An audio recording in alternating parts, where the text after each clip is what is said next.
மகிழ்வுண்டாகட்டும். நேற்று நாம் தியானித்த வண்ணமாக தேவன் நமக்கு பயமுள்ள ஆவியை கொடாமல் பலமும் அன்பும் தெளிந்த புத்தியுள்ள ஆவியை தருகிறார் என்று சொல்லி நாம் பார்த்தோம். அது 2 தீமோத்தேயு 1:9 அவர் தம்முடைய கிரியையின்படி நம்மை ரட்சியாமல் தம்முடைய தீர்மானத்தின்படி ஆதி காலம் முதல் கிறிஸ்து இயேசுவுக்குள் நமக்கு அருளப்பட்ட கிருபையின்படியையும் தம்மை ரட்சித்து பரிசுத்த அழைப்பினால் அழைத்தார் என்று சொல்லி நாம் பார்க்கின்றோம். தெளிவு. தேவ ஜனங்கள் வாழ்க்கையிலே வேதத்தின் காரியங்களை தெளிவாய் அறிந்து கொள்ள வேண்டும். தேவன் நமக்கு தெளிவுள்ள ஆவியை கொடுப்பதாக சொல்லப்பட்டிருக்கிறது. இந்த தெளிவு எப்போது வரும் என்று சொன்னால், சங்கீதத்திலே நாம் பார்க்கிற வண்ணமாக கர்த்தருடைய வேதத்தில் பிரியமாய் இருந்து இரவும் பகலும் தியானமாக இருக்கிற மனுஷன் வாக்கியவான் என்று சொல்லி பார்க்கிறோம். அனுதினமும் நாம் அநேக வேலைகளை செய்கிறோம், அநேக காரியங்களிலே ஈடுபாடு கொள்ள நாம் வாஞ்சிக்கின்றோம்.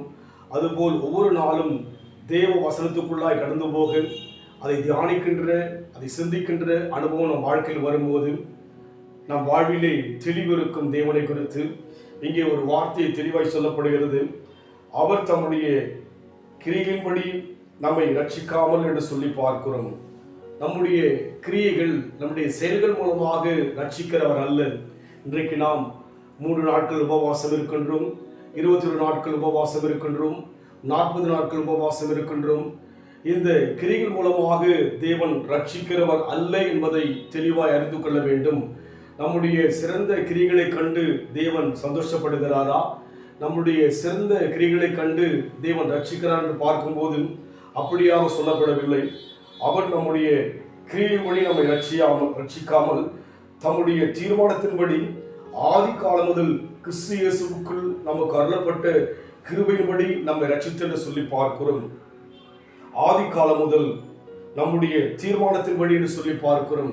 தேவ தீர்மானம் நாம் ரட்சிக்கப்பட. உலகத்தில் எவ்வளவு மக்களுக்கு இல்லாத ரட்சிப்பு தேவன் கொடுத்திருக்கிறார். காரணம், இது தேவனுடைய தீர்மானம். தேவனுடைய தீர்மானத்தை ஒருவராலும் தடை செய்ய முடியாது. கர்த்தர் நினைத்திருக்கிறார் நம்மை ஆசீர்வதிக்க.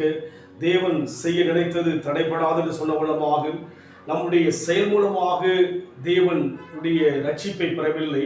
அவருடைய தீர்மானம், தாயின் கருவிலே உருவாகும் முன்னே நம்மை தெரிந்து கொள்ளப்பட்ட ஒரு தேவனாய் இருக்கின்றபடியினாலே அவருடைய தீர்மானத்தின்படி நம்மை தேவன் ரட்சிக்கவும் ஆதி காலம் முதல் கிறிஸ்து இயேசுவுக்குள் நமக்கு அருளப்பட்ட கிருபையின்படியும் என்று சொல்லி பார்க்கிறோம்.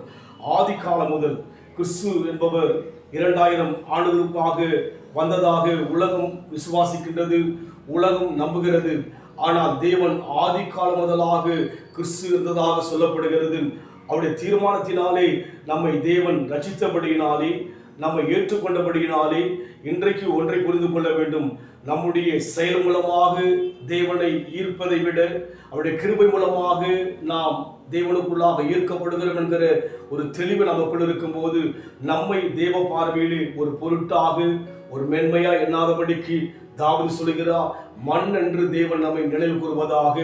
நம் வாழ்விலே நம்மை தாழ்த்தி நம் செயல்கள் பெரிதாக தேவனுக்கு காண்பிக்காதபடிக்கு நாம் வாழ வேண்டும். அதனால் தேவ சமூகத்தில் இன்றைக்கு நம் உபவாசம் இருப்பதன் மூலமாக அந்த கிரியைகள், அந்த செயல்கள் தேவனுக்கு இருப்பதாக யோசித்து விடக்கூடாது.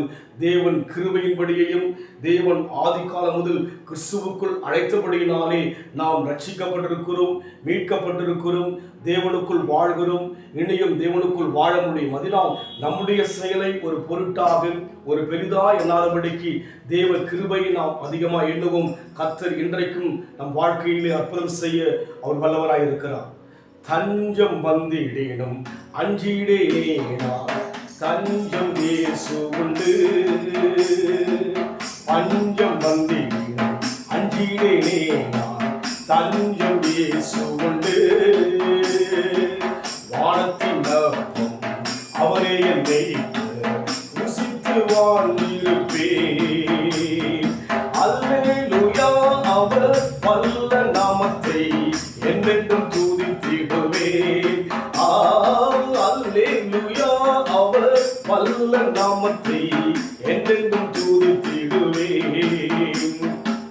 தாங்கி நடத்தும் தேவ கிருபை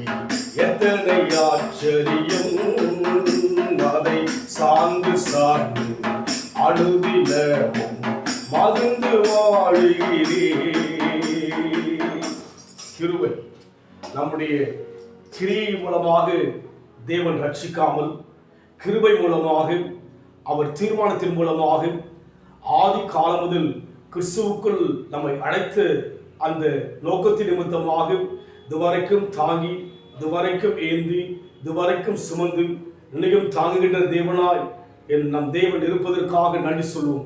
அன்பின் ஆண்டவரே, எங்கள் செயலை விட கிருபை பெரிது கர்த்தாவே. அதனால் நாங்கள் இந்த நாட்களிலே இப்படி என்று சொல்லி நாங்கள் எங்களுக்குள்ளாக எங்களை யோசிக்காதபடிக்கு எல்லா நாளிலும் தேவன் எங்களை கிருபையை தாங்குகிறார் என்கிற அந்த ஒரு வெளிப்பாடை ஆண்டவர் அந்த தெளிவு எங்களுக்கு தொடர்ந்து கொடுப்பீராக பொறுப்படுத்திக் கொள்ளுங்க.